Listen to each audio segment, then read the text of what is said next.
Yes, you are welcome here. You are welcome to the house of love, the house of transformation. Good morning, good afternoon, good evening, good night, and good day to you. Thank you for tuning in. And just as important, thank you for tuning in to yourself first. Because if you don't tune in, you might miss some of the gems that you're about to receive. When you tune in, you get your frequency in alignment. You're ready to tell a new story. And as you tune in, you listen. You can't help it. Just by tuning in, you're telling your mind, your consciousness, your heart, your soul that I am ready to listen. Now, careful when you listen, you're preparing yourself for a transformation. So you tune in, you listen, and you are transformed. That's what we need. We need more transformation. The old is gone. Let it go so you can grow. I'm just saying, I am Ade, your transformational beingness artist. Welcome to another episode of Ade Presents Being You, the journey back to yourself. As you know, those of you regular listeners, this is a bonus episode. So it's a gift. So embrace it, use it, because it's never going to happen again. I want to invite you to like and share the show. And as you like and share the show, come back to your center. Take a deep breath. Remind yourself, I am present. I am here. I am now. I am present. I am here. I am now. Say it out loud if you want. Whisper it.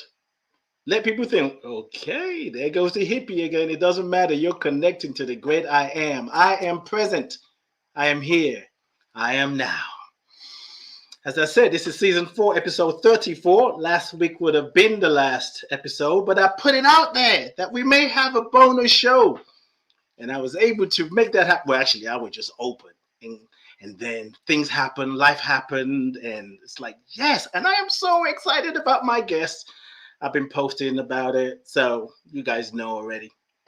But if you don't know, you're in for a surprise. You're in for a surprise. Hello, beautiful people, everyone on IG. Thank you all for tuning in. Thank you for saying yes, Coco and everybody. Now, before you see, if you're listening for the first time, I'm usually very slow in the way that I talk.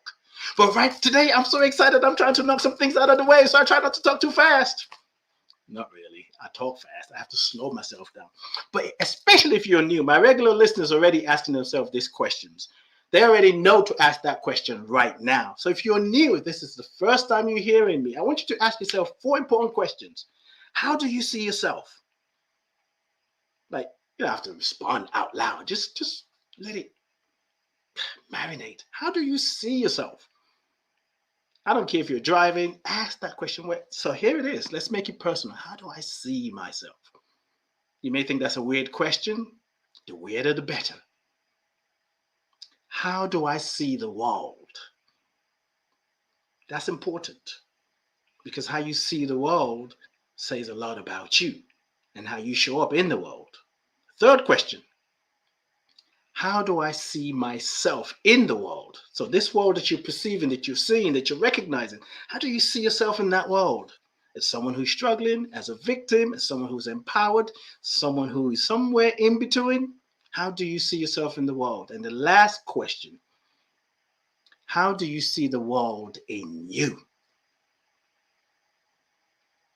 What do you mean? What do I mean? Just ask the question. How do you see the world in you? We're all part of it now. It's one and the same. It's a new way of listening and thinking and showing up. Today's theme, today's topic, today's conversation is so exciting. We are getting ready to restory. And if you're a grammar teacher, relax, take a breath. Restory, RE-story, to restore. With my dear sister, who I haven't spoken to in a while, I haven't seen in a long time. Doctor, I almost call you Reverend, but you are a Reverend. Nobody needs to. I know you're starting to be a deacon. You're so much more than titles, but it just helps people to frame, to see. I'm just telling you, hold on to your. I'm not going to say that. I'm going to say it. Somebody wanted to say, hold on to your drawers. So go ahead, hold on to it, because all the elastic is going to go poof. It's going to pop. So I want to read Daily Thoughts real quick, not only because I wrote it, but also because it aligns with today's message. And it was not planned. When I read it this morning, I'm like, look at God. Well, actually, I didn't say look at God. I said, life. So here it is.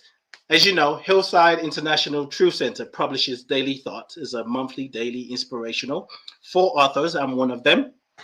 And I wrote for the month of September. Today's affirmation is, I accept what arises. I accept what arises. Don't get intellectual about it. Just sit with it. And there's more. There is a natural order to life as we know it.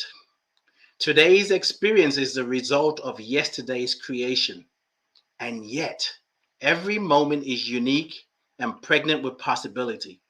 These moments offer us the opportunity to recreate, renew, rewrite our stories, to heal and to be whole. As we trust the moment, accepting what is arising with an open heart, we become new beings with new attitudes. I welcome this holy moment. I surrender to the natural order of it all. I see clearly and I make choices based on my awareness of the goodness of God in all things. I choose to see people, places, and things as they are, instead of wishing them to be something different than they are.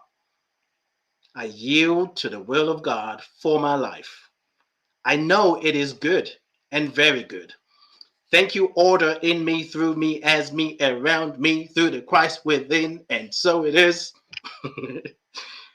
I'm excited. I feel like my best friend came to visit me. I don't know why, but because it's true. We go way back before time was time. The scripture for the daily thought is, therefore do not judge before the time, until the Lord comes and brings to light the hidden things of darkness and reveals the thoughts of the hearts. Then shall every man, and I say woman, have praise from God. 1 Corinthians 4:5. Let me see what you guys are saying in the chat. And then I'm going to bring on my sister. Woo-wee! I feel like I just want to kick back and just take it all in. All right. Nothing that I need to highlight. You better go tell people, because if you don't tell them, you're going to miss out. I'm just saying. Chew on that.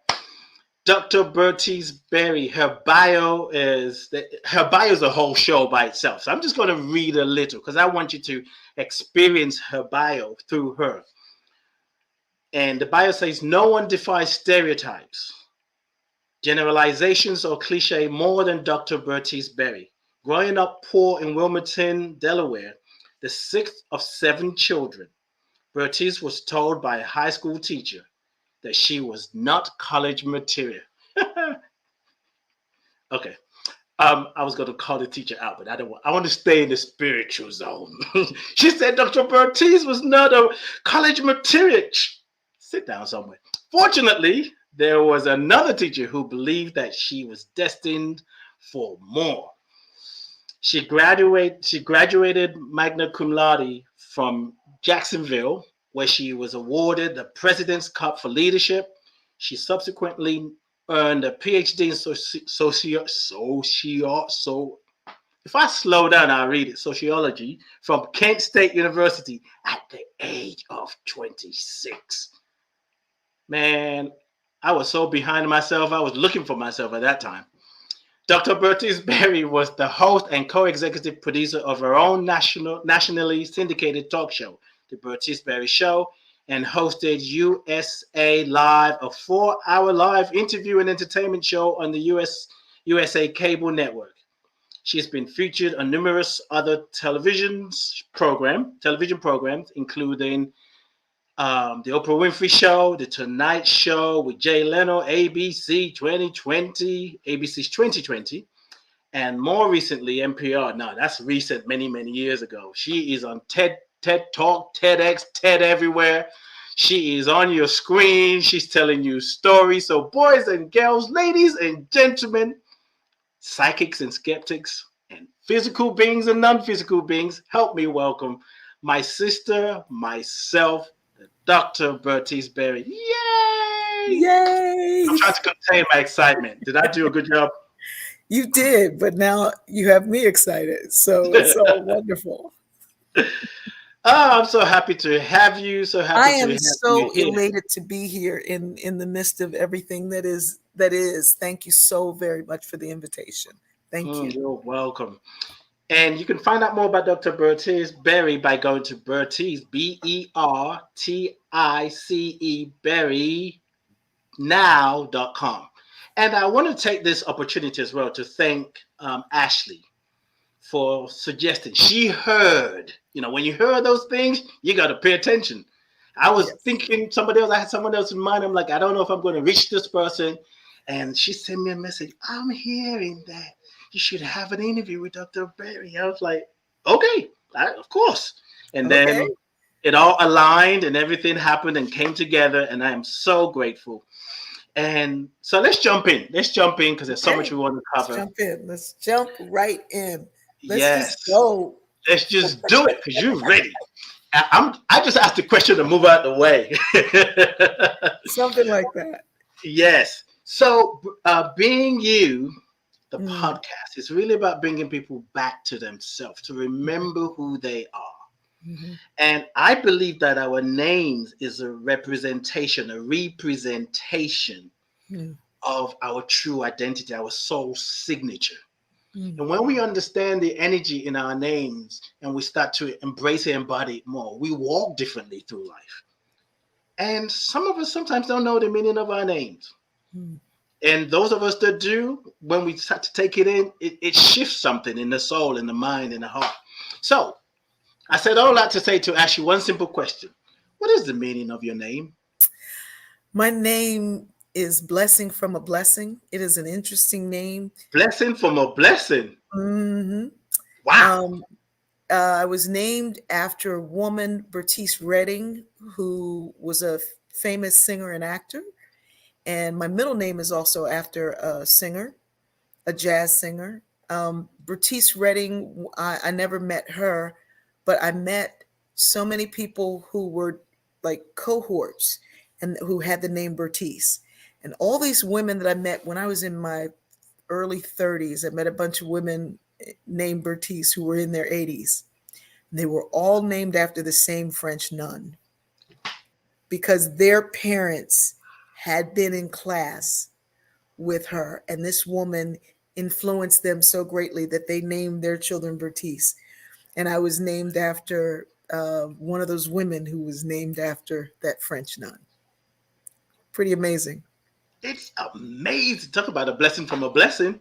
Yeah, yeah.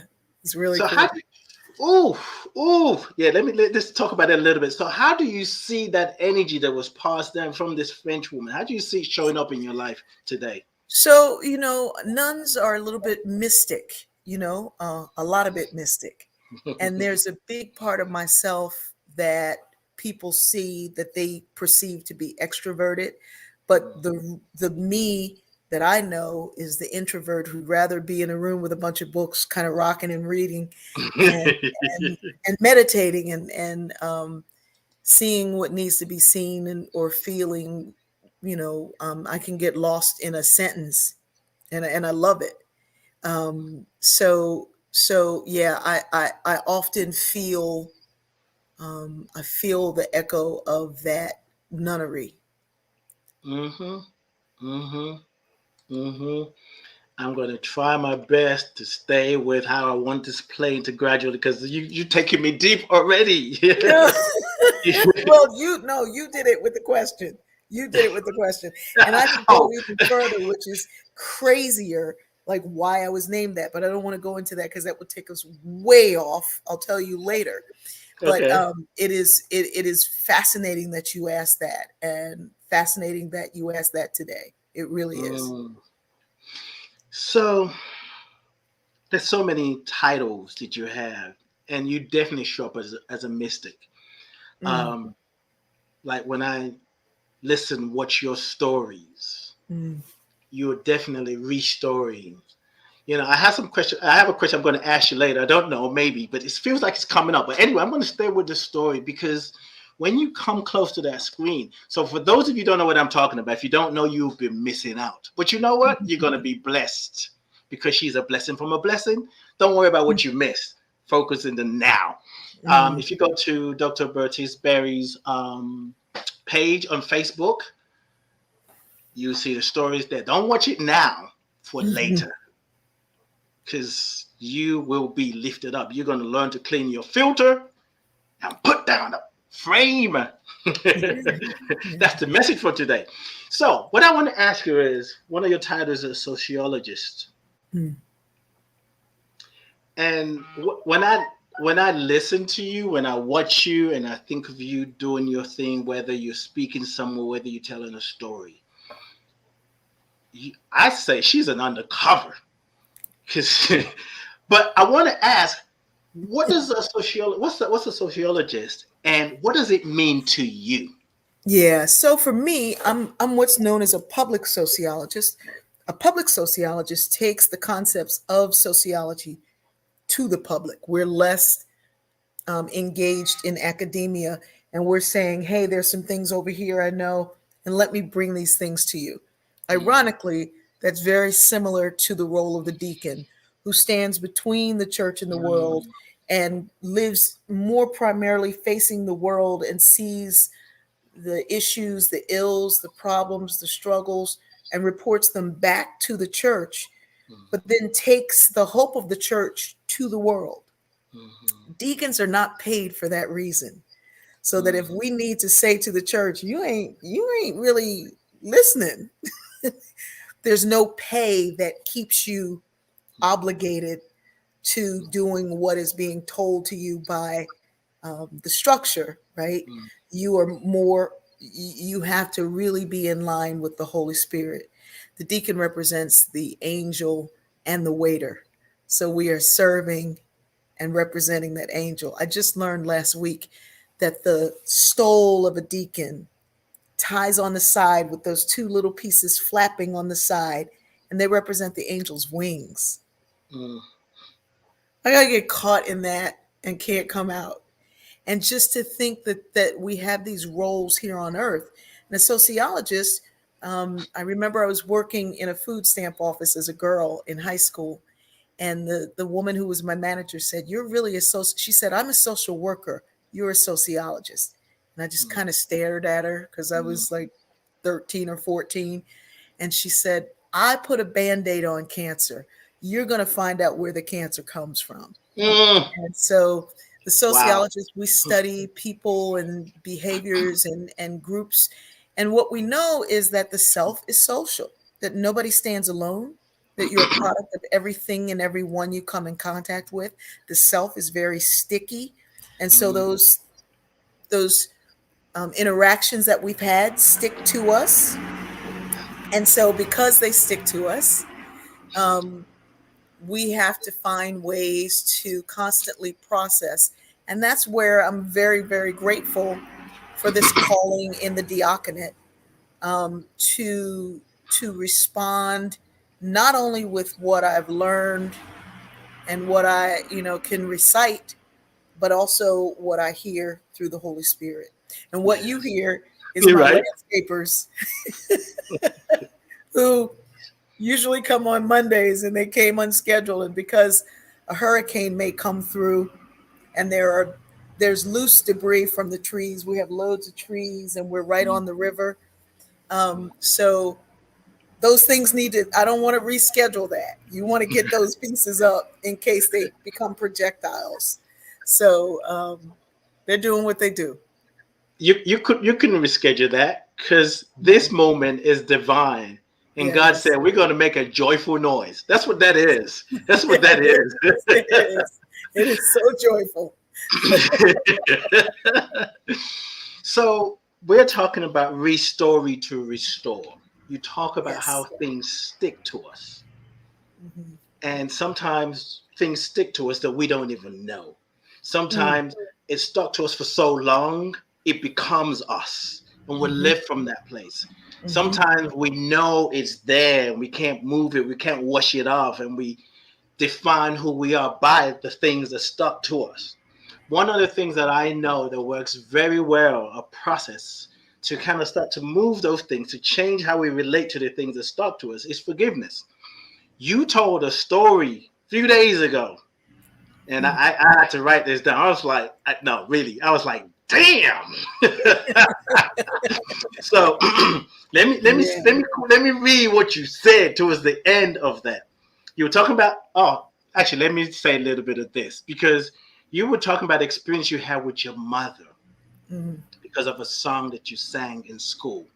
And I was like, wow, that's something. That's something to unpack. And then when you sang the song on your story, I was like, oh my God, I felt for you and I felt for your mom. And she felt you were talking about her. Right. It's like, oh my, talk about feeling exposed and vulnerable. But you were doing something that you just enjoy doing. But the things that were stuck to her, she became more aware. And it's like, how dare you make me look at that? This is my version as I listen to you. Yes. And you talked about the forgiveness and why it's important and the forgiveness that you had to do. And here it is. You said,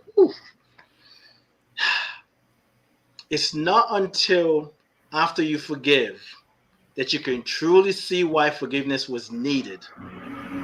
And sometimes it is not the forgiveness of the person who physically and emotionally hurt you, but it is the forgiveness is for the person who physically and emotionally hurt them.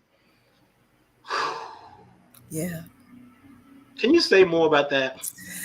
You know, since I posted that, I heard from so many people who, you know, in the moment you're telling that story, and what I do is I sit and I pray and a story comes up.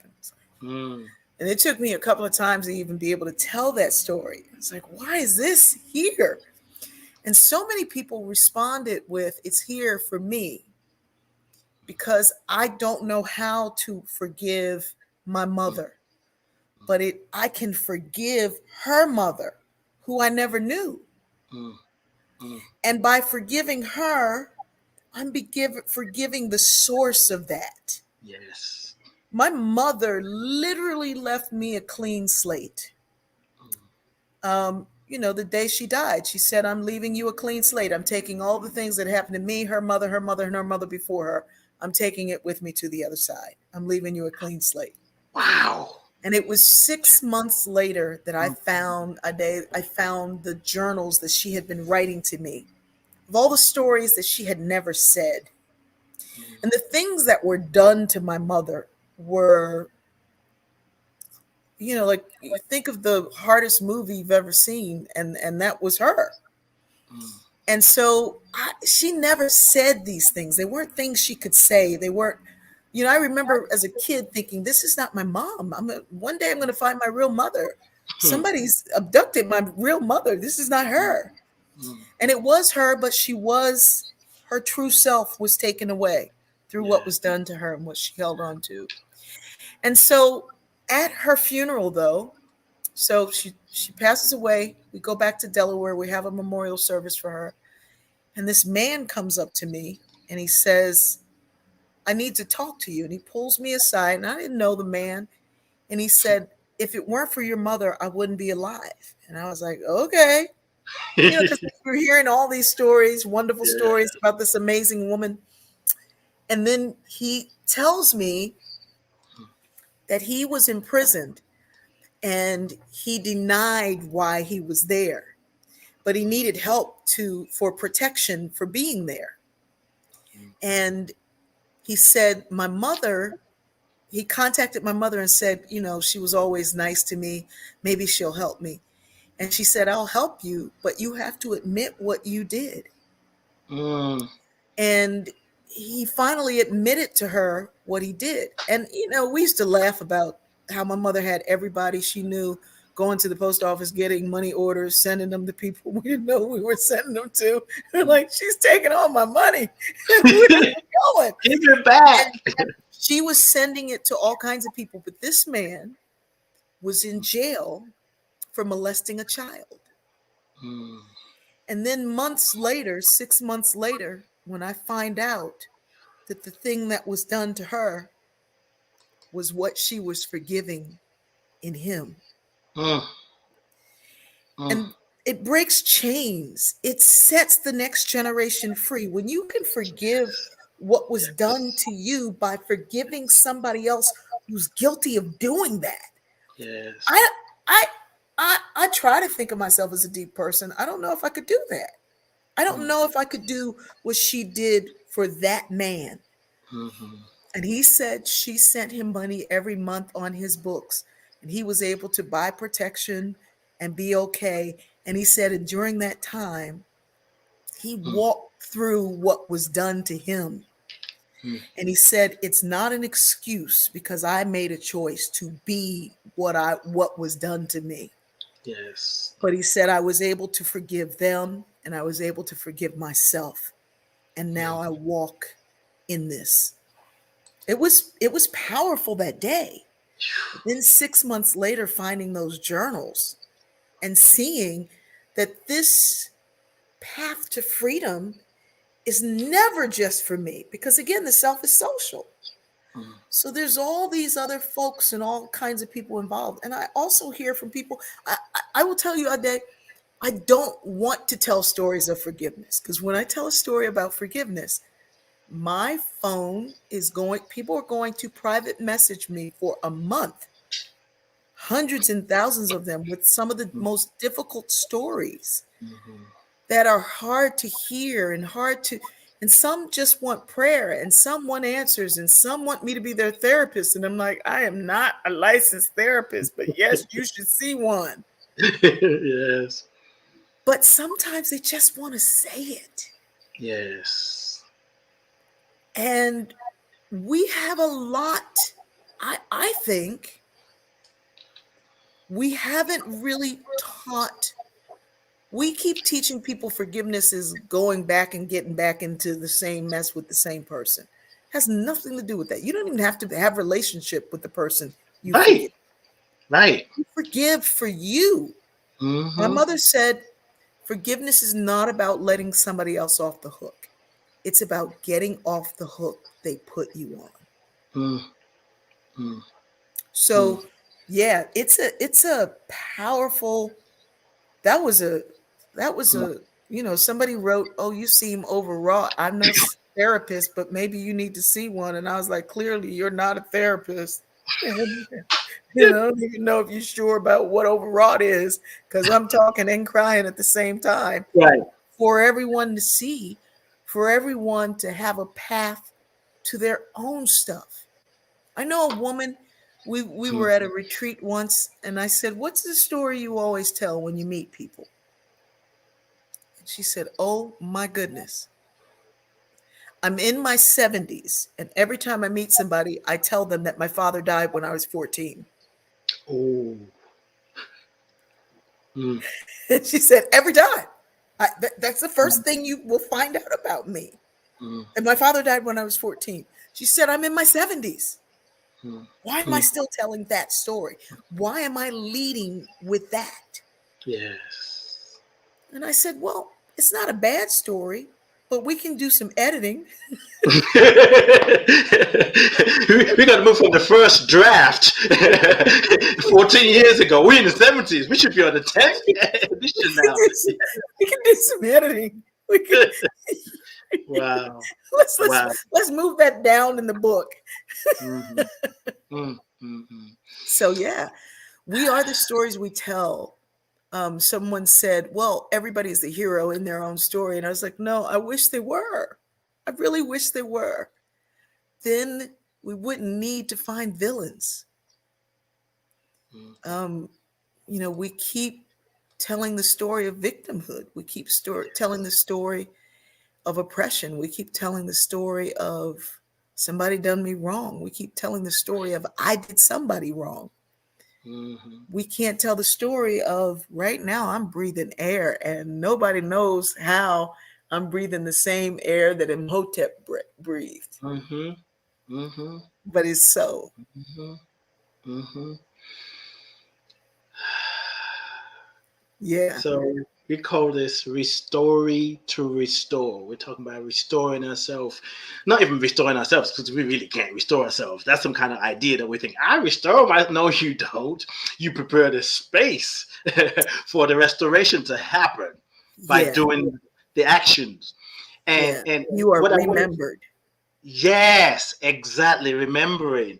And you often say when you tell a better story, you live a better life. Yeah. And I believe that I feel strongly about this actually. You can't tell a better story, you can't tell a different story or better story until you forgive.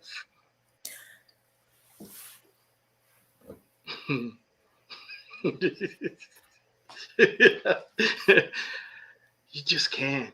If I had a mic, I'd drop it. That's we We can just go now. but people it's one of those things that people find challenging because like you said earlier, we think we're saying what was done to us was right. And we say, I cannot accept that that was right, but it's not even about that. Taking yourself off the hook. Say more. I see a lot bubbling through you already. Let me just be quiet. No.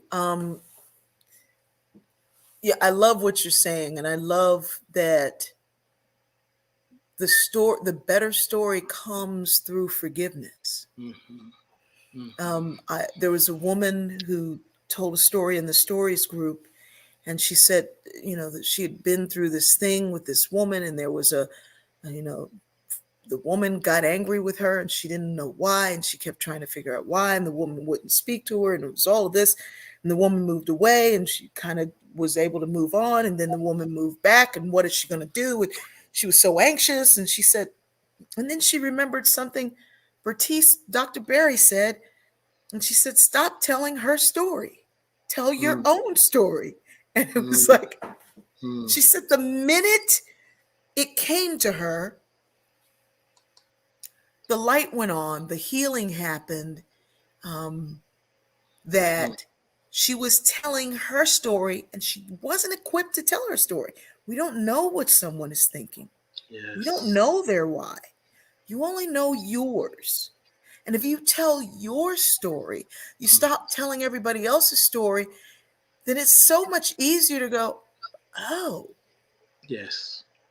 well, what did I say in that moment? I Mm, was just telling a story yesterday to someone, and I said, well, we won it, and I was meaning my manager and I said, I'm so sorry, I can't tell your story. And I said, let me just tell my story. And she mm, said, no, you yes, this is true. And it was yes. like, yeah, but you tell your story here. And her story had so much impact. Just it took 10 seconds to move back and go, I can't say we here. I need to say I. Mm-hmm. The other thing we've been taught is stop talking about yourself. Mm-hmm. Mm-hmm. Yes. Who else's truth do you have? Exactly. Yes. So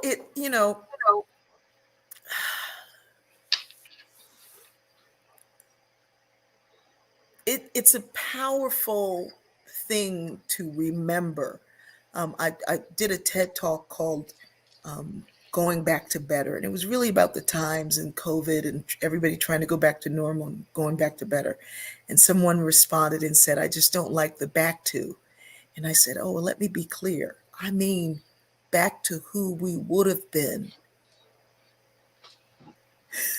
Who you were in the beginning Who we before would all have those been added stuff.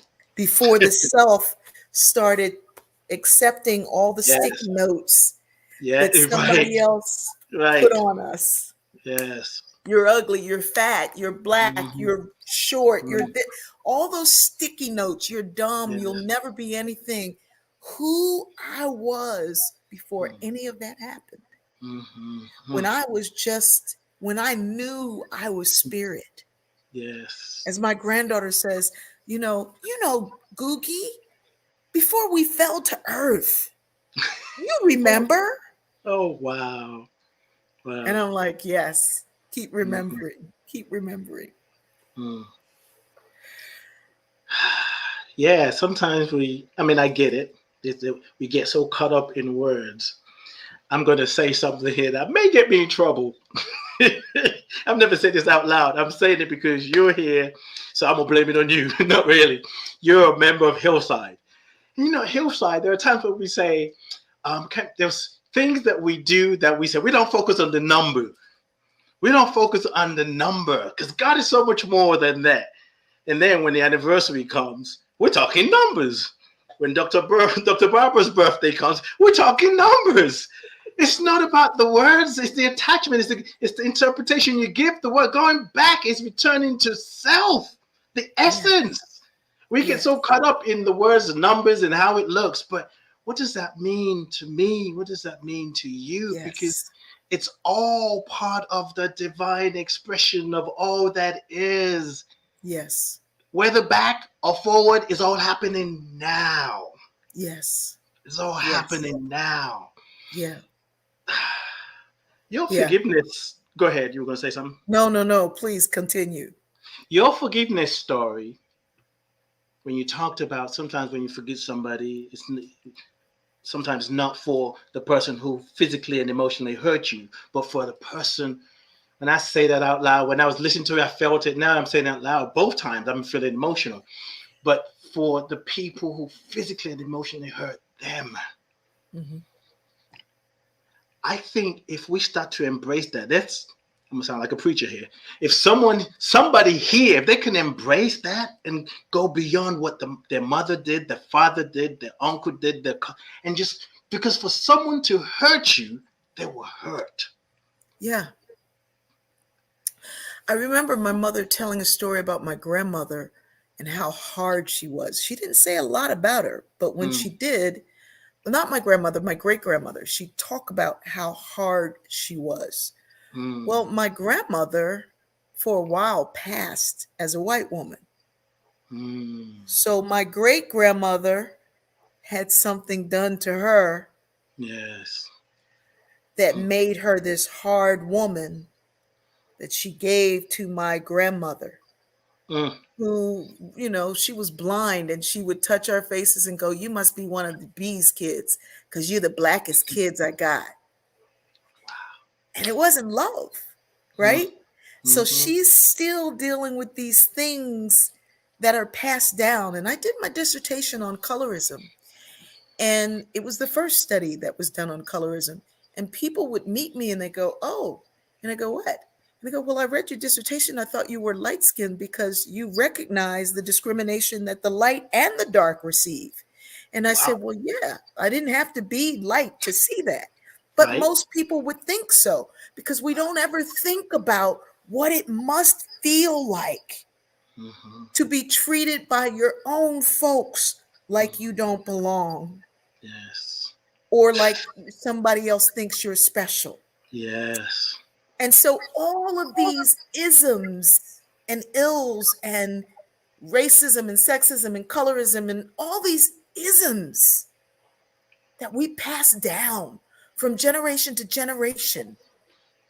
We were talking about it earlier. Pauli Murray knew that in order to break the cycles of racism in society, you can't have something live this long and it not be a spiritual thing. Yeah. You've got all the scientists in the world and all the, we can't fix that. We can go to the moon. We can explore Mars. We can explore all these galaxies. We can shoot a meteor out of it, but we can't fix this. Right. There's something so deeply spiritual about it, and we're going to have to approach it with spiritual answers. Yes. Yes. And love is the answer. Oh, Lord. Ooh, okay, let me calm down. Because I was like, and something, shut up. Don't shut up. Ooh. Okay, I want to do something I was going to share. Because part of this awakening and remembering and restoring is recognizing and remembering that we didn't just come out of the blue. That stories and trauma and visions and dreams and abuse and alcoholism was passed down to us. Now I'm about to flash something. You may have seen this before or not, but if you've never seen it, I think you've been talking about me for a long time because I was the first one that showed it to you. Check this out. These, if you were to look at who became you, see if I can pause it. I don't know if I can pause it, but I might click it again. So if we count back people who came before us, I'm going to flash it again for those who missed it. So there's mom and dad, their grandparents, you walk your way down.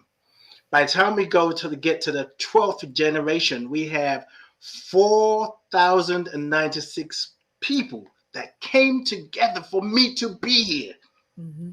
And their stories live in me.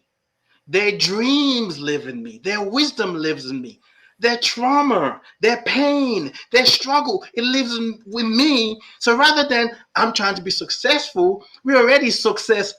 The work is to clean up through forgiveness, through love, so that we can create not even better, a different next generation.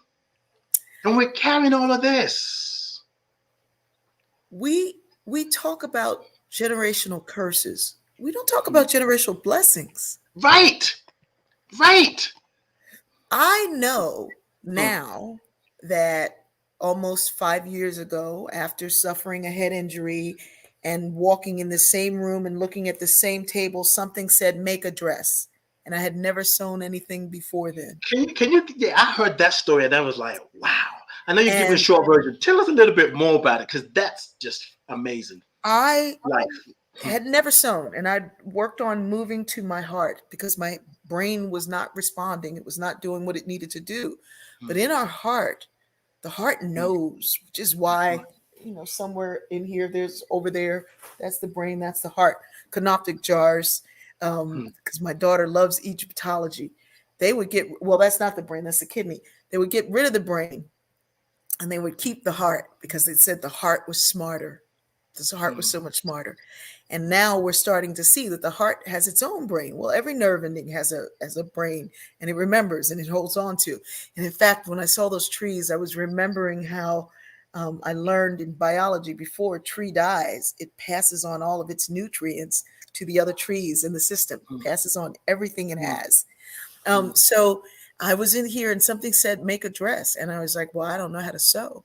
And I remembered I had fabric that I brought back from Singapore for a friend. And I thought, well, she didn't know I was going to give her that fabric, so I can use that.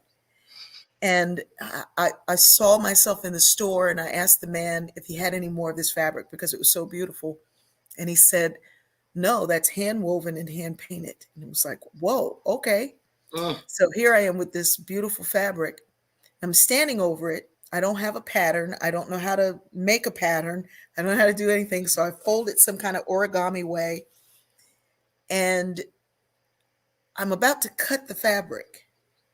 And I started crying. I said, I can't cut this fabric. It's too precious. And that same voice said, so are you, but I've cut into you. And I was cutting and crying. And I made this dress and I wore it the next day. And my friends were like, what did you do? You look so beautiful. And I said, I made my dress. And they said, give me a hug. And I said, no, it might fall apart because I had hand stitched it. I didn't even know how to use a machine. And then I had a memory come back of when I was a girl and I had 3 dresses, literally, because my family was poor. And people would tease me and they'd say, we know what day of the week it is by what dress you have on. So by the 3rd day, I had made 2 more dresses and I had 3 dresses. And I called all my friends over and said, come and take these. You can have all of them. Take everything except for what I made. Because if I don't learn to sew, I'll have these 3 dresses and this time it'll be okay. It'll be all right. I won't care. And of course, I learned to sew, and every day I sewed something else. And now I sew all my clothes and I sew coats for the homeless. And I sew, so I do all the sewing now. And if I didn't make it, I don't wear it. Well, it was maybe 3 years after that I was someone contacted me from 23andMe, who is a second cousin who I don't know at all. Hmm. And they said, or no, they're a third cousin. They said, our great grandmother was a famous seamstress, and she sewed for all the wealthy women during the period of enslavement. And she made all their garments, and she made all their clothes, and she made all. And this woman was trying to find more family connection. And I was so fixated on this sewing. And I was like, that's where it comes from. Yes. Because I should know how to do. Every time I sit down and make something, I look at it and go, I don't know how I did that. I still don't use a pattern. I still don't measure anything or anybody. I look at them, I measure them with my eyes, and I go, okay, got it. And I make it. No measurement. It's in there. Yes. And it's been passed down. And there are so many things. This makes no sense to anyone who wants to make sense of it. Mm-hmm. But it's there. That makes so much more sense than me holding on to the anguish and the hurt and the pain that I have caused or has been caused to me. It makes more sense to know, wait a minute, my great-great-grandfather was an abolitionist. I should be doing something to set somebody free. It's in me. Yes. I know the way to freedom, literally and figuratively. That map lives within me. And it's exciting. We focus too much on the story of the pain. Yes. And we don't open up our hearts to the story, even a painful story. Painful story is beautiful when it's told through the lens of hope. Exactly. Exactly. Because pain, struggle, challenges, whatever you want to call it, is a sacred gift. It breaks us open. It breaks us open. Yeah. So one of your favorite people in the world, as far as I know, hopefully that hasn't changed. Dr. Naeem Akbar said, yes. He said, and also the successes and sheer survival energy of those ancestors make us who we are. We carry not only their hurt, but their power. That's right, Dr. Bertice. We forget that. Dr. Akbar is, I wish I could pull up the page. I have a book coming out called Black World, and it is about a corner of heaven where the living and the dead can converse. And Dr. Akbar is in Black World. And there's this scene, I can still see him at Kent State University, and we're in this hall. And in the book, Dr. Crosby walks over to him and says, be here, because he can see that his mind is conversing with the living and the dead in that corner of heaven, one of the many mansions in Black World. But it was he set my whole head and heart in alignment when he said, we must ask ourselves on a daily basis, why me here now? Yes. Woo! I wake up. Who am I here for? What am I here for? Why me here now? I woke up today. What for? Not why me, but why me? What am I here for? Yes. And all of that, to know that I'm connected to the all, right? It's a gift. Dr. Akbar is such a brilliant scholar and a mystic. Yes. I think about when folks were talking about Howard Thurman, and they said we wanted a leader and we got a mystic. Oh Lord, they got their blessed supersized and didn't even know it. Exactly. So I want to go back to something you said, but I want to share this. One of your fellow followers, Mary Jones Watkins, said, "You set us free with your stories." Love you so. Yeah, we're wired for narrative. All I'm doing And there's a reason why I say I'm Dr. Bertice Berry, and I want to tell you a story. Because doctors tell us, and doctors Mm, inform us, and mm, doctors show us what we need to know, and doctors give us our answers. mm, So, but I want to, and I want to tell you a story. mm. Because when I tell my story, we are neurologically wired for narrative. If you Yes. look at any of the rock art in any of the caves, they were telling stories that connected us all to our collective consciousness, which is an Yes. African consciousness. Mm-hmm. And it connects Mm-hmm. us all to that same consciousness. Mm-hmm. Those stories, the rituals. I attend an Episcopal church and it's high church. And I didn't understand when I first went in why I felt so connected and why I felt like I belonged.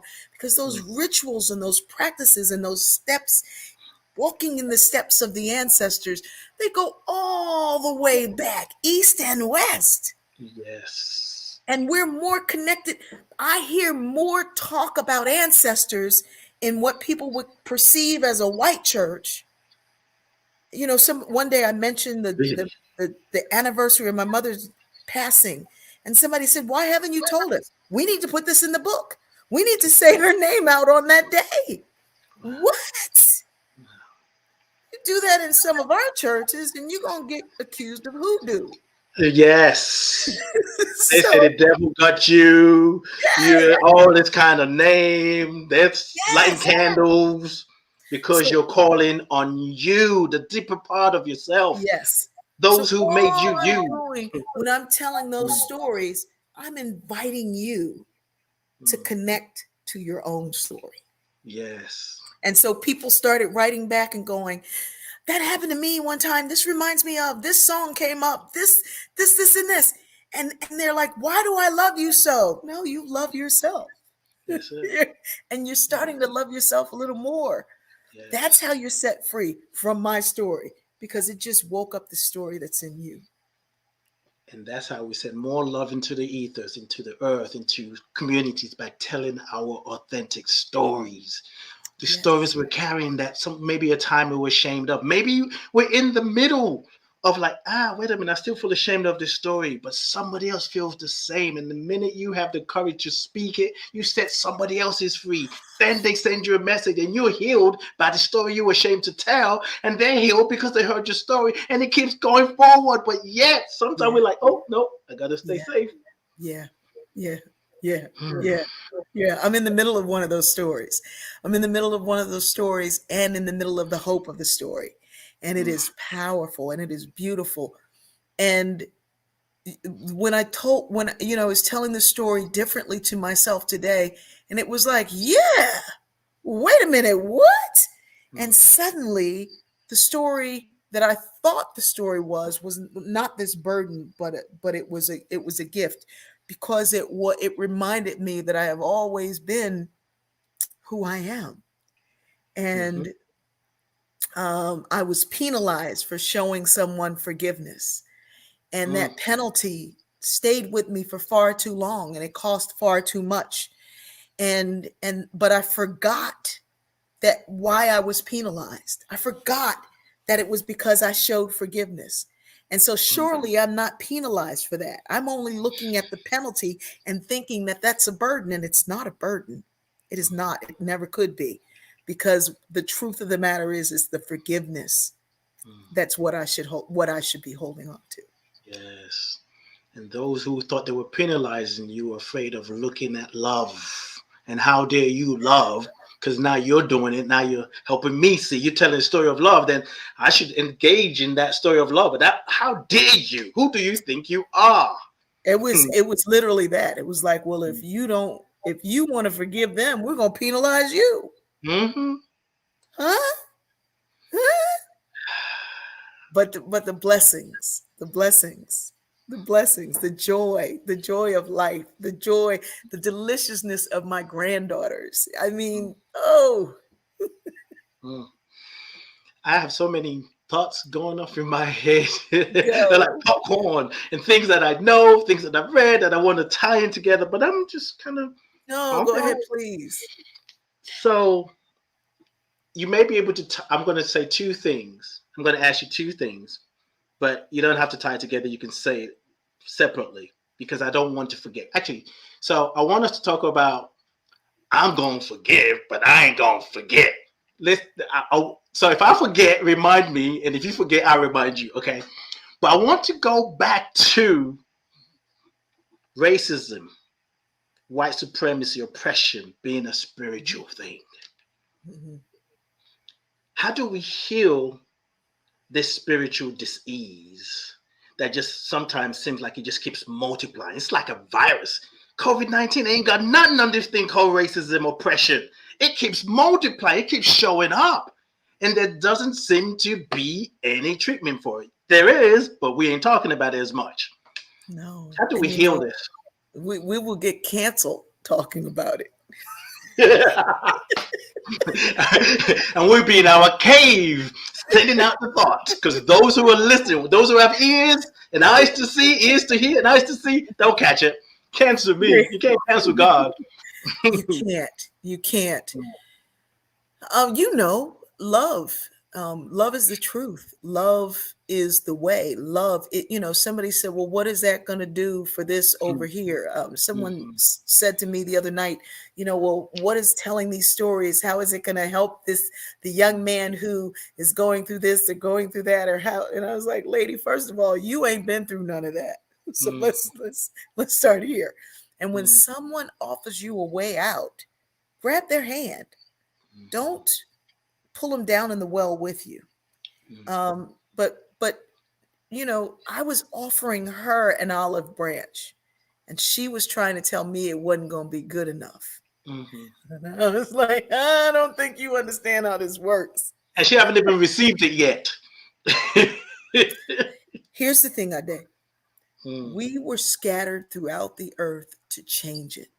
Yeah. Ooh. But we forgot. Ooh. And we became like it. And we have to remember who we are and what we were here for. Why me here now? So we can effect that change. Something, the strongest force in the universe is love. It's love. Sounds weak because the greatest trick of the enemy was to make love this romantic kind of Valentine's Day thing. If you weaken the force of love, then nobody believes in it. We believe in guns more than we believe in love. That's right. So, it's going to require a lot of us coming to who we are. It doesn't require everybody, just that critical mass, which is like 10%.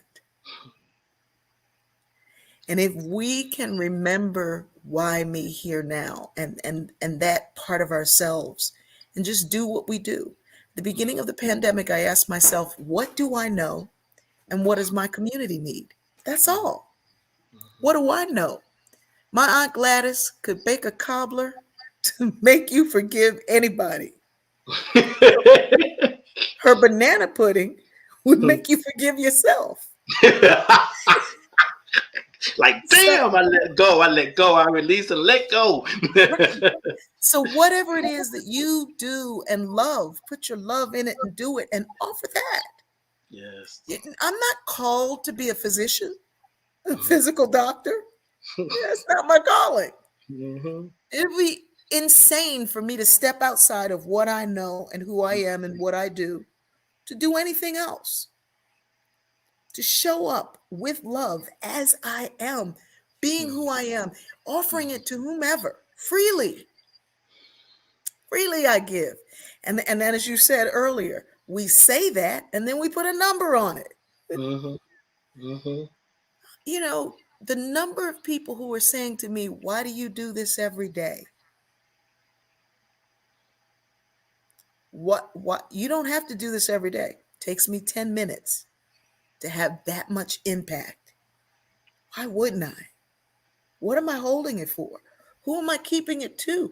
It's like when I was in the Pentecostal church and I said I was saved, and this guy said, what you saving it for? It is true. Oh. Why are you saving your best clothes? Why are you saving your best joy? Why are you saving your best fragrance? Why are you live? Show that love and that joy and that compassion. I was in Korea and I was speaking to 5,000 investment bankers. And it was the only time I'd written an outline for what I was going to say, because you don't always know.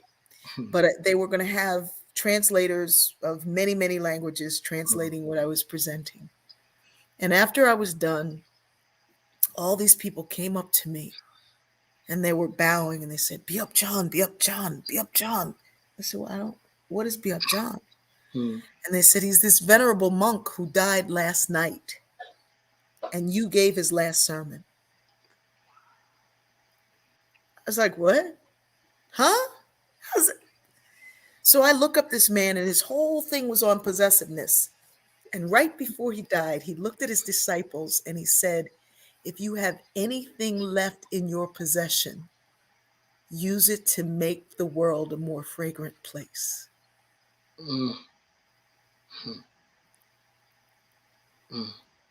Give of yourself. I only need 10%. Yes. We can shift the whole thing. We can change the whole narrative. We can turn all those isms into whatever we'd like to see.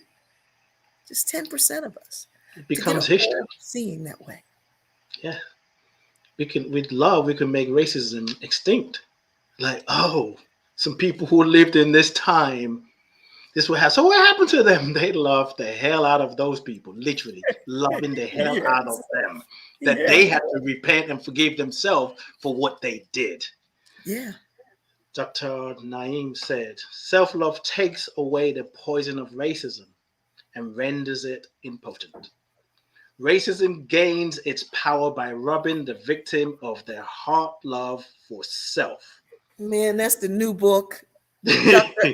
Dr. Akbar, would you please? That's the book. Yeah.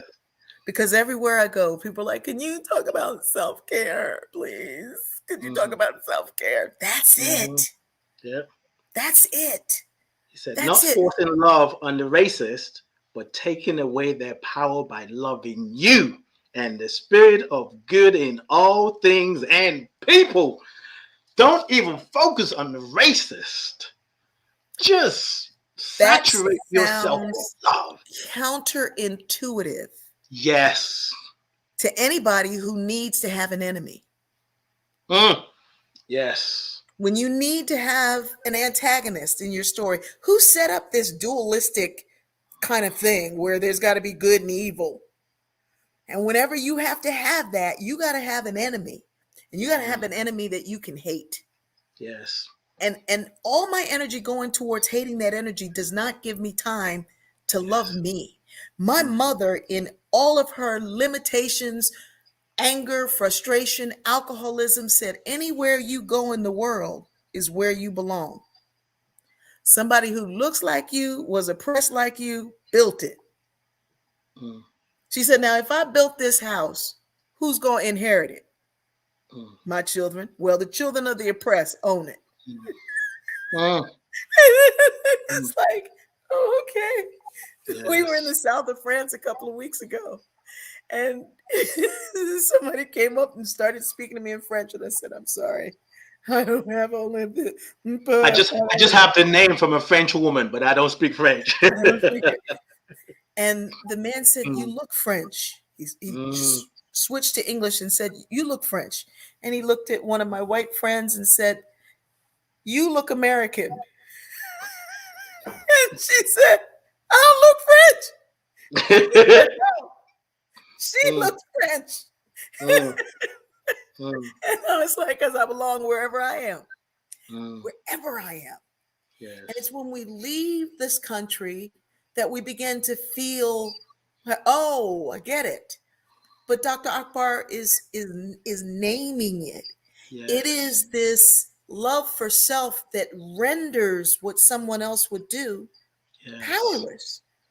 I was simple things. I was getting off the plane yesterday, and the exit there's two doors, but the exit was going to be in the front because I looked out and I saw where the jet bridge was going. And so this woman across from me says, the exit is that way. And I said, okay, but we're going that way. And she said, no, we're not. We're going that way. You see it? You see that door? That's it right there. And I said, okay. But you see that jet bridge that's pulling in? We're going that way. Mm. So and then she turns to me and goes, oh, because somebody else said to her, we're going that way. Mm. And she said, oh, you're right. We're going that way. I said, yeah. All I had to do was look. I didn't need my PhD for that. This poor woman. And everybody else is laughing because sometimes we talk so much to whatever the ist is that we forget all these other people who are listening and ready to join us. And the power is there, but we've given it all to somebody else who can't see you. I'm sorry. You missed your joy.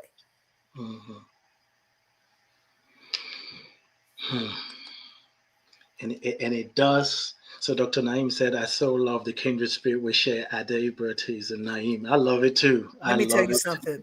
It's a book, a movie. It is my next dream. I really want to, if I can, if we have time, I'd like to read a little piece. Is that okay? Yeah, definitely. I want to ask you something before you read that piece, but definitely listen. Whenever you say this is my joint, I say when it ends. So ain't nobody gonna say wrap it up. I get to wrap it up when I'm ready. Gotcha. So I want to stay with that love thing and racism and oppression, injustice. And I love your question on forgive and forget. I love that. Yes, thank you for reminding me. We're going to come to that too. We think, like you said earlier, love is airy fairy. Yeah. But it says, what's love got to do with it? All those stories. First of all, I think we must be willing to allow love in. We must be willing to break free of what my mentor often say, that the triangle of the victim, hero, and villain triangle. Like, I feel like a victim because there's a villain who's oppressed me. Now I'm waiting for a hero. Whenever we're in that triangle, we don't have access to love, or we think love comes from somebody else. And she took us through a process. And she said, if you remove one of those, what do you have? And I remember an experience I had where I felt like a victim waiting for a hero because a villain did something to me. And she said, what do you have left? And I was thinking about it. If I stop being a victim, if I remove the villain, and in my head I heard, this story doesn't even exist anymore. But then I thought that was stupid to say out loud. So I said it. I said, I don't have a story. She said, exactly. Love allows us to just let things dissolve. But I want to ask you. I love that. So Bertice Berry, tell us a story. Yeah. What is love? What is love? Yes. I'm going to tell you a story. I really wish I could go to the part in the book where Dr. Akbar is. I'm try to find it in the book. But I'm going to read. I'm trying to decide if you can always fill the gap because I have a lot to say. And what's the name of your new book? What's the name of your new book? Black World. Black World. Woo! Talk about healing one the word. past and the present. Yeah. All right. When is it coming out? It should be in about 2-3 months. Okay. Let me. I'm gonna hold on a second. Sure. So the conversation today is restory to restore. I know if you're listening, you are being restored, you're being renewed. You get an opportunity to tell a different story. As you take all this aha and go, oh my God, I needed to hear that. Don't stop there. Put it into action. If you don't put it into action, your body won't have an opportunity to install it. Your action installs the data in your body and replaces all the other stuff that was stuck to your body. We have a role. You have a Rose role to play. Freeman ran as fast as her little legs could take her. The boys were getting closer and louder, their voices angrier with each taunt. Blackie, one yelled. Tar baby, said another. Knit. Rose did not hear the rest of that filthy, hateful word. As she ran, one of the boys caught up to her and pushed her down, and Rose hit her head on the hard concrete below. Then the world before her faded away. The hateful words were gone, and then there was nothingness. After what felt like an eternity, Rose could hear the voices of children. They were not taunting her. These children were singing. I am wonderful. I am wonderful. Yes, I am. Yes, I am. Nothing can defeat me. Nothing can destroy me. I am strong. I am strong. Rose was entering a world like no other. It was and is real, but you can only enter through your mind. Many had been there before. Carter G. Woodson, Frederick Douglass, Booker T. Washington, Alan Locke, Nelson Mandela, Wangari Maathai, Haile Selassie, W.E.B. Du Bois had shown many the way. Toussaint Louverture, Frantz Fanon, Franklin Frazier had studied there and are there now as members of the faculty. Folks like Jomo Kenyatta, Medgar Evers, Lema Gumbawi, Wangari Maathai, Dr. Kwanzaa Kunjufu were there on a full and part-time basis. When Nikki Giovanni received her open invitation, she went ego tripping. Octavia Butler lived there on a permanent basis and has been going there from the time she was a child. She always wrote about the future because Black world was the future, the present, and the past. J. California Cooper and Bell Hooks walk with her now. Singers like Bessie Smith and Nina Simone had tried to stay while they were still in life, and it cost them their mind. But Billie Holiday said if she couldn't use it to get her just due, she wanted no part of it. Coltrane and Pryor, Gil Scott Heron thought that they could get there with artificial means. They could not, but they're there now. Condoleezza Rice was there when she was a girl, but like Rose, she doesn't remember. Colin Powell has a room and has always kept one, though he never revealed the truth. Michelle Obama's entire family has been, and her daddy is still there. Barack was there when he was a boy during her time on Earth. His mother, Anne, came often and is back as a permanent member of the council. In this world, there is no distinction between the living and the dead. Time is not a factor because it is an earthly construct. No one is poor because money has no value. In this world, the real currency is what you think and what you create. Rose Freeman had entered a place that had kept so many alive. More importantly, it gave them a sense of validation and frees them from the mental scars of slavery, colonialism, oppression, and any sense of inferiority. This place has been called Zion and Jordan. Some folks call it over yonder and the sweet by and by. We simply refer to it as Black world. For here, everyone knows that they are their own masters. Therefore, they are happy, successful, creative, brilliant, and most importantly, they are free. You don't have to be Black to go to Black world, but as Brother Malcolm once said, it do help.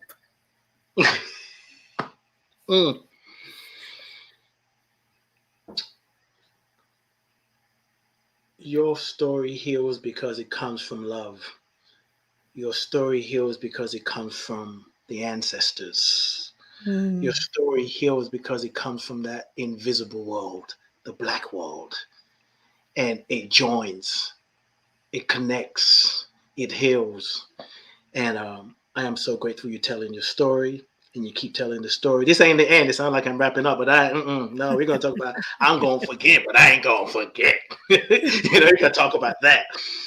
Woo! Natasha said, "Love is kind, forgiving, suffers long. It's not selfish, not pulled up. It's patient and saves life. Thank you both. I love you. I love you too. We love you too." And Dr. Naeem Akbar said, "Love that." Wait till you see yourself in it. You're going to get a right? From Naeem because you're in it. You are definitely a mystic.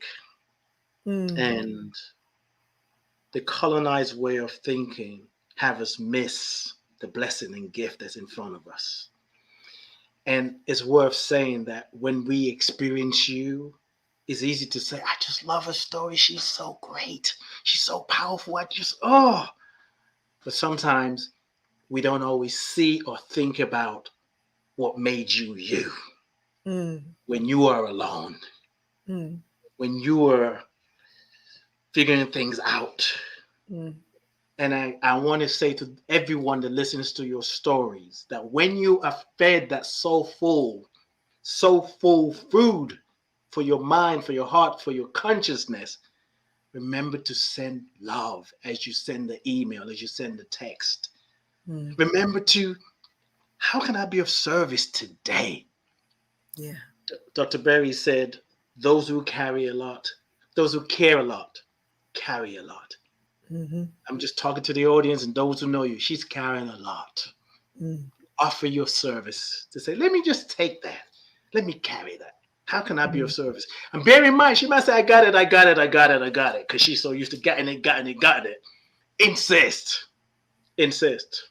Mm. Okay. I just need to say that. I just need to say Thank that. you. Thank you. Thank you. So, love. Forgiveness is an act of love. There is no forgiveness without love, even if you don't know you're connected to love. Love is the answer. Love is how you heal the oppressor, you, the oppressed. And as you love, you heal yourself. You get to Mm-hmm. forgive the oppressed. But nobody, coming from a logical mind, can understand that. No. However, we say, yes, I want to be free. I want to be loving. I want to be kind. I want to do what she's doing. I want to be able to tell stories like that. Forgiveness is the key. But yet, when we embrace it or think about forgiving, we say, yeah, I'm going to forgive her. I sure as hell ain't going to forget. Yeah. Personally, I don't think that's real forgiveness. Can you speak on that? Yeah. You're saying it when you're saying it. I will forgive, but I won't forget. Mm-hmm. Forgiveness is foregoing the need for revenge or restitution in the literal sense, right? So you can't forego without forgetting. Mm-hmm. Mm-hmm. It's forget, forgo, forget, forgo, Mm-hmm. give, get. It's all right there. It's in the words. Mm-hmm. When we're forgiven, everything is sent to a sea of forgetfulness where it's forgotten. I'm going to forgive, but I won't forget. Well, what is holding that memory doing to the person who offended you? It's Mm-hmm. doing nothing to them. It's doing everything to you. I remember once a woman came to me to tell me to ask for forgiveness. And she started going through a whole list of what she had done to me. And I was like, baby, stop. Because now I am going to feel like I need to forgive you. I don't remember any of that. Right. I don't remember. Mm. Remember the time I did this? No, stop. You've been forgiven. Mm-hmm. And I know you need to say this for you, but taking me back through it. So not forgetting takes us back through it. Yes. It takes us back through it constantly. And Jung said the dreams were a completion of the day's activities. And you may not be acting it out in your real life, but your subconscious is working overtime. Mm-hmm. And it's Yes. manifesting in the way you treat others. Mm-hmm. Mm-hmm. It may seem in my own mind, as I think about it, that we're going from love to forgiveness. They're not cousins, they're siblings. Actually, they're twins. They come from the same place. And as you were naming names in your book earlier, I thought of the thought that came to me today that as I do my spiritual practice this morning and the wisdom that came through from George Washington Carver. Mm-hmm. Whatever you love enough will reveal its secrets to you.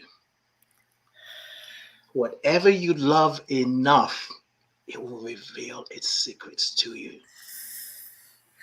And when you See, love, now you don't even know. You don't even know. I live in the town that Henry Ford lived in during the winter. And this is where he worked with Carver.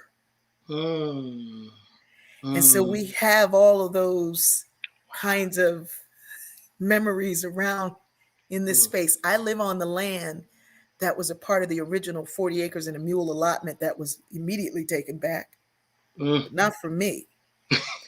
But in this place was where Carver and Ford created fuel made out of plants Mm-hmm. that worked. Yeah. The assembly line and all those things. And so, yeah, when in that spiritual practice where you see and call upon and you talk to those who've been there before you, Yes. and you start to tap into them for their answers and their how. That's how I sew without a lesson. Mm-hmm. That's how I make fabrics and people go, but you didn't measure me. Nothing fits me this perfectly. I did when I was looking at you. I don't know how it works.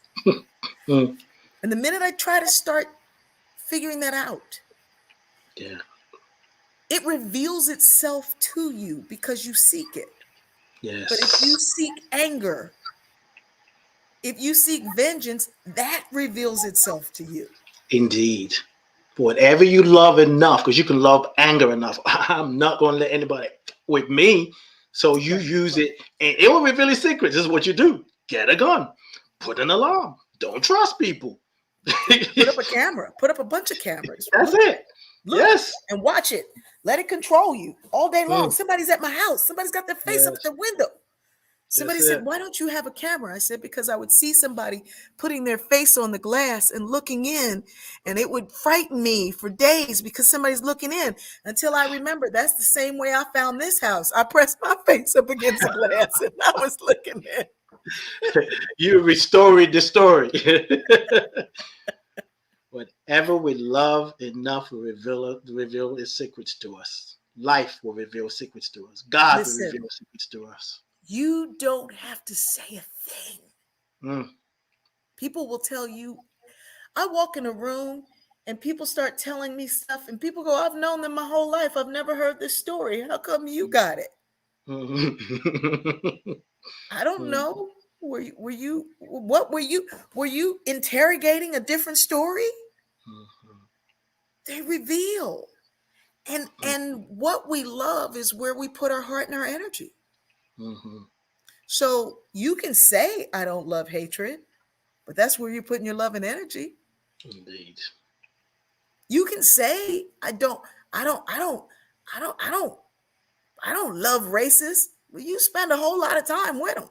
Talking about them, creating content about them over and over and over. There is a content creator. I won't name her name. I love her. There are times I'm like, and then I say, well, I'm sure that people listen to me. Sometimes they're like, I like him, but of course. And she was talking. She said, one of the things when she started the video, she had tears. It looks like she's been crying. And she said, one of the things I hate about America, she's a black woman. She said, I'm watching something beautiful between people. And I hate America because now I'm thinking if that person is a racist. And I remember hearing that. I said, I get it. But then in my head talking to her like, but you're the one thinking that thought. You're the one thinking if that you had a beautiful moment. Yeah. Your own mind. I'm not even saying it's a judgment, but we need to be aware of the thought we're thinking. Someone responded to me the other day and said, that person was probably thinking. I said, how do you know? Right. How do you know? I told a story about an encounter I had, and I never gave their thoughts words. I only told you my story, my encounter, my interaction. Now, you heard the story, and then you went back and found the person and gave them their thoughts words. You don't even know them. You weren't there. This is what she was thinking. Yeah. Woo! No. I tell people, tell your stories like a lawyer in a courtroom. Where like the judge will say, no, that's hearsay. That's hearsay. Don't tell me what they told you. Tell me what you witnessed. Tell me what you experienced. Don't tell me what somebody else told you, and now you think this is how they think. Tell me what you experienced. It's a different story. I walked in the room and they turned around. Oh, so nobody looked at you and said, I hate you, I don't like you. Nobody looked you up and down and thought all these things about you. Nobody said, no, they just turned around. Do you know why they turned around? No. Okay, leave it at that. Right. It's the way we're telling these stories. I meet people we all live in a racist society. If we know that racism is systemic and it's in the drinking water and we're all drinking the water, Yes. guess what? We're all walking with it. It lives in us. I remember the first time I went to the Virgin Islands and I'm looking around and I go in the bank and I can't see an officer and I'm like, there's no officers. And I go out and my friend said, did you talk to the officer? I said, there are no officers in the bank. And she said, what wrong with you? Come. We went in. She said, you see it there. The officers were standing where the officers in the bank are always standing, but they were all black. And I had never seen all black bank officers or any black bank officer. And I couldn't see them because of the water I had been drinking. We can't dismantle the system without dismantling the stuff in us. Yes, right. That's right. I sat on the curb and cried. The bank closed and I never got done what needed to be done. I just cried. I was like, I know this stuff. And I did it. It's in all of us. And we've got to dismantle it for the sake of all of us. Yes.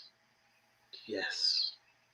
It's in I all can't of us. love myself and hate somebody because they're gay. Okay? If I do, I'm lying to myself. I can't love the creator and hate the creations. And don't hide behind the Bible. The Bible said that's just a story. That's just one interpretation about the truth. Right?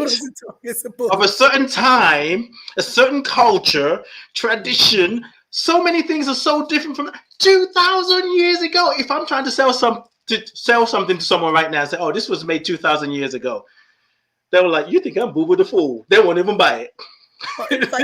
If you write what I record today, you still have to take it in context of the time.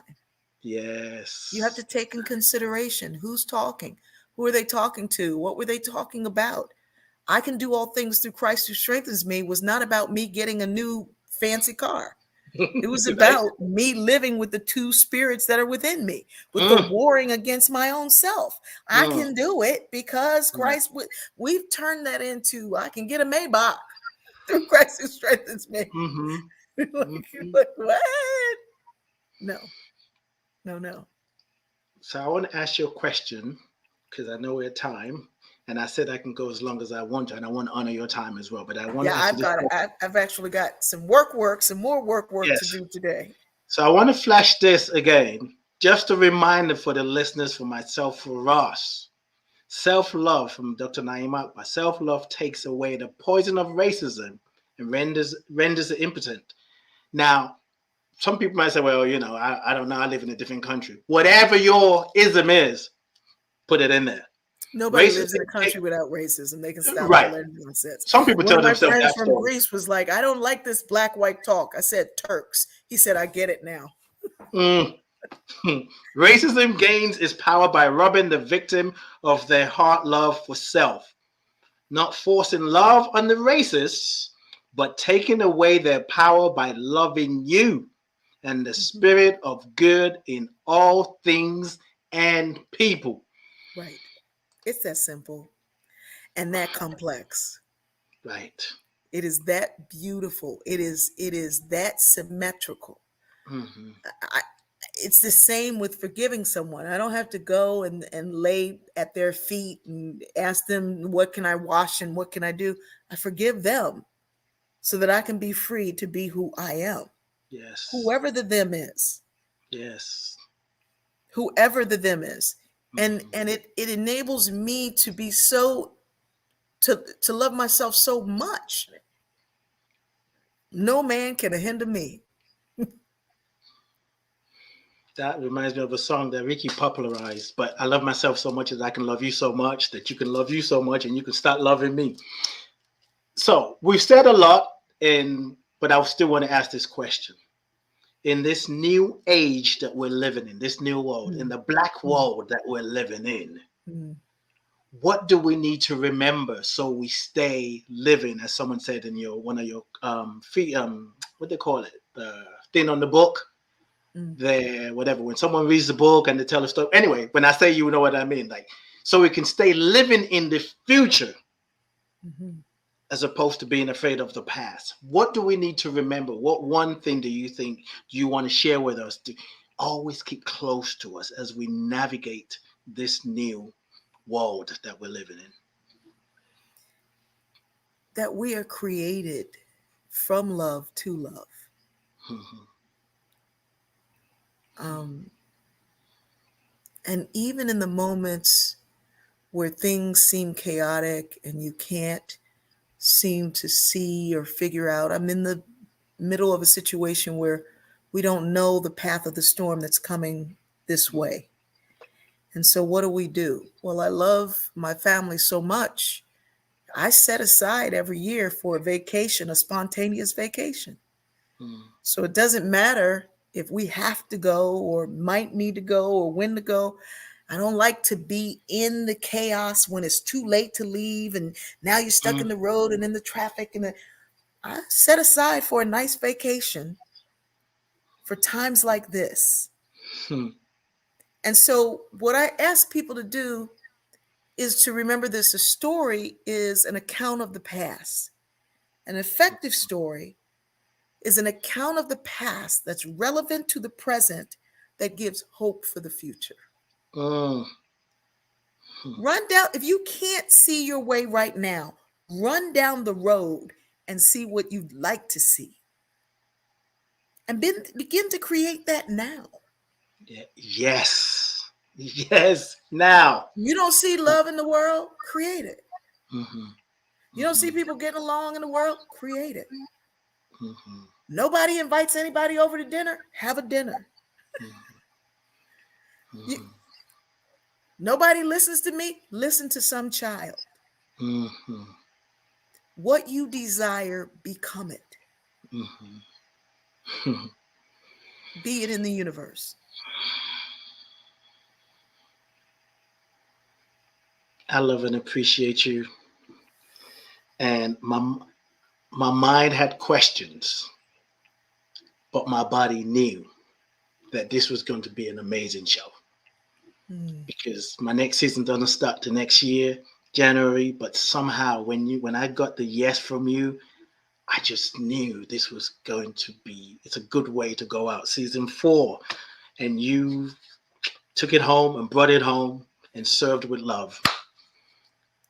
I love you. I bless you. I appreciate you. And I thank God for you. I love the work that you do. I love what you bring to people. I love the way you are bringing this love, looking like you look in the form that you are in, knocking people out of the water because you come looking like you yeah, and then you go you come with the whole Denzel whoever swag, and then it's like love yourself, love the world, love your people. We're not, we're not accustomed to it because we don't remember that that's what we're here for. Right. That's what we were scattered for. There was a greater purpose. Yes. And you were in it, and I'm so appreciative of you. Thank you. Thank you so very much. I look forward to your book coming out. What's the best place for people to find out about your book?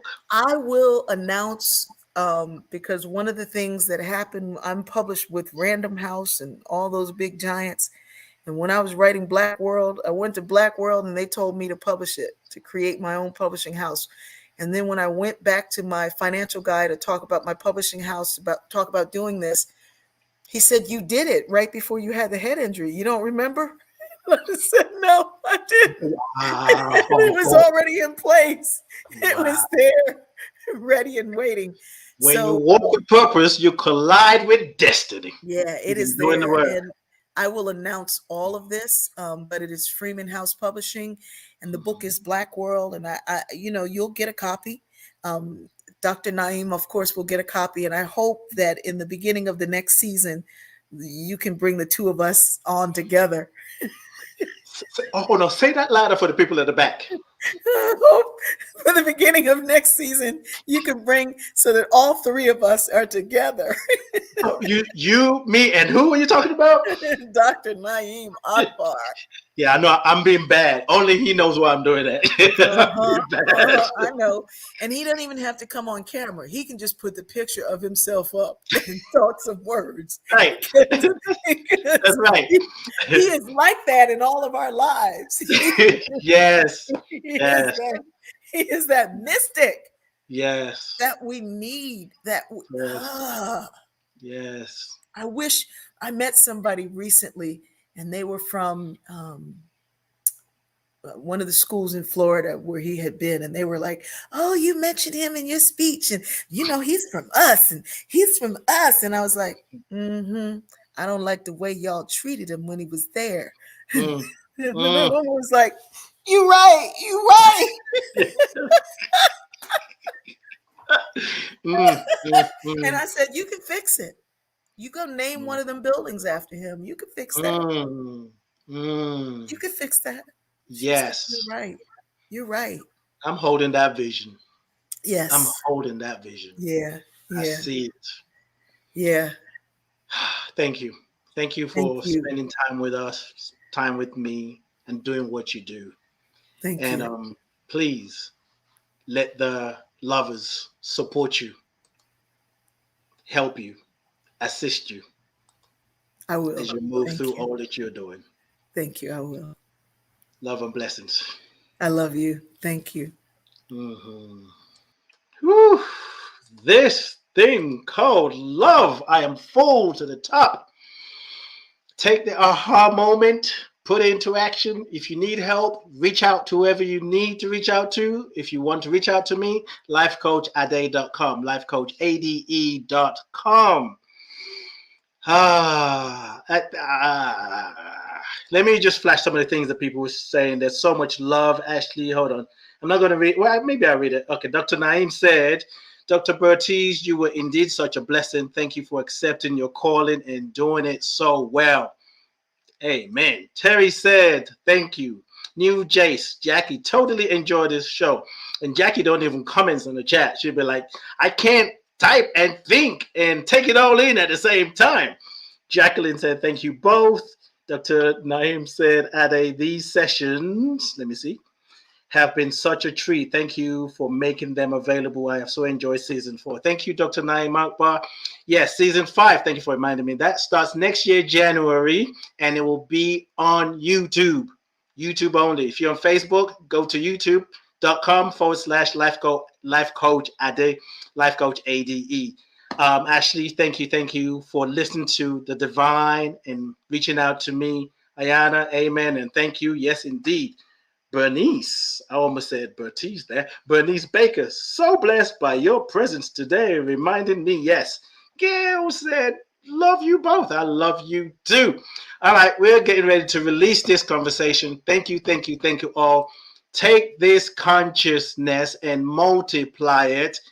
And I'll be back somewhere online. Do maybe some Facebook, Instagram Live. Handles is at Life Coach Ade. And season 5 will be back next year. All right. Don't just go, spread the goodness. Share it. Pass it on. Okay. I'm trying to find something. I can't find it. It's hiding from me because I'm getting, there we go. Whatever you do, be true to you and be